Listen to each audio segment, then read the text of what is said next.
Science has learned that all people possess mental powers which pass the boundaries of the natural. This is the story of a man confronted by such strange forces within himself. At this moment, he is looking at a thing of evil, a thing that takes possession of the mind and compels it to kill. I destroyed them. Something in me killed them. GG, hello, my name is Kevin, I am the Dapper Man, and today I'm going to talk about a nice little 1958 black and white flick. Something I've actually enjoyed over the years, since I first got introduced to it when I purchased a movie at a Walmart, when they used to sell these MGM midnight movies, black and white, and this is one of them. And that movie is called I Bury the Living. The film stars Richard Boone, Theodore Bikel, and Howard Smith.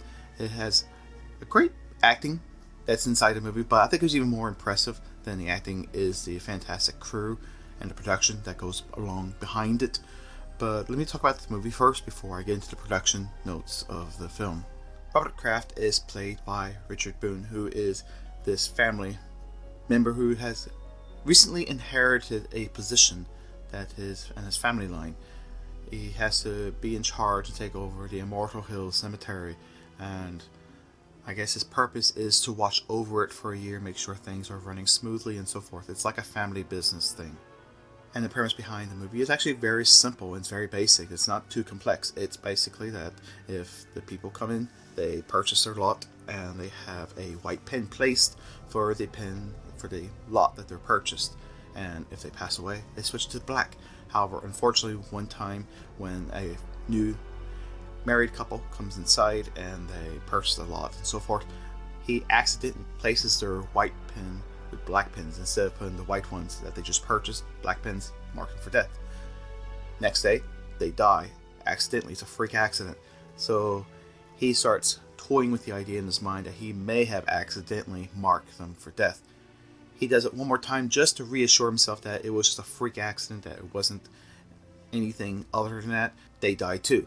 So he believes that it's not just a freak accident or a coincidence, but it's more like there's some sort of power that's possessed by the board. So the movie does raise a question: what would you do if you could bring back the living, or if you could mark people for death? It's a pretty interesting topic, and it's actually nice. It makes for a nice Twilight Zone episode, or Night Gallery. As I said, the movie does has a nice creepy, eerie feeling to it, which actually does very well for this type of movie. But along with this great acting, which is done by Richard Boone, who holds the entirety of the film, is the production crew. The director, Albert Band, has directed movies like Prehysteria and Prehysteria 2, which was later on in the 90s. He directed all kinds of movies, but those are probably his two most well-known movies. It's pretty sad whenever you compare a movie like this compared to movies like that he's more well-known for. Prehysteria movies, which was very popular at the time, especially when you look at dinosaur movies and everything had to be dinosaurs, so why not do this? Louis A. Garfinkel is probably more well known for, not the screenplay for this movie, but for the screenplay for The Deer Hunter, which I believe won an Academy Award. I could be wrong, but the Academy Award was won for that as Best Picture. And you have the music composed behind this on Gerald Fried. He has composed music such as that for the Star Trek, and most importantly, I think, for me, that is Gilligan's Island, when he wrote the lyrics and the song for it, is actually quite impressive. He did lots of television shows and other movies and so forth, but the Gilligan's Island was always a near and dear to my heart because I grew up watching Gilligan's Island when we had the television, and when it was taken away, well, obviously, didn't watch anymore. Hearing Theodore Bikel with this over-the-top cartoonist Scottish accent always kind of took me out of the picture because it's really very present. Like, I've never heard a Scotsman in my entire life actually talk like that unless they're in a Walt Disney cartoon. And it's kind of funny every time when he talks. I just want to bust up laughing because no one talks like the way he does. You can find me at any time. My dwelling straight across the boulevard, opposite the gate. But he is more well known for movies like The Russians Are Coming. The Russians Are Coming. I know I said it twice because that's exactly how the title of the movie is, and for the movie My Fair Lady.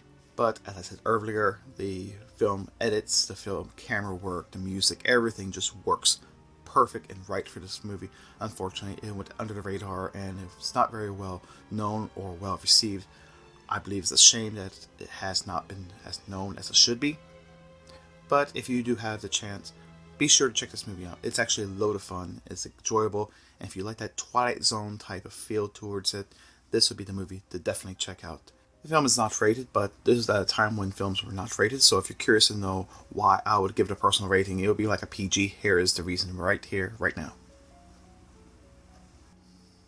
That's all I have for you. This is my review for the movie I Am Buried Living. I hope you enjoyed it. And if you have, be sure to subscribe, thumbs up, like the video, comment below, tell me your thoughts about the video, tell me your thoughts about the movie if you have seen the movie.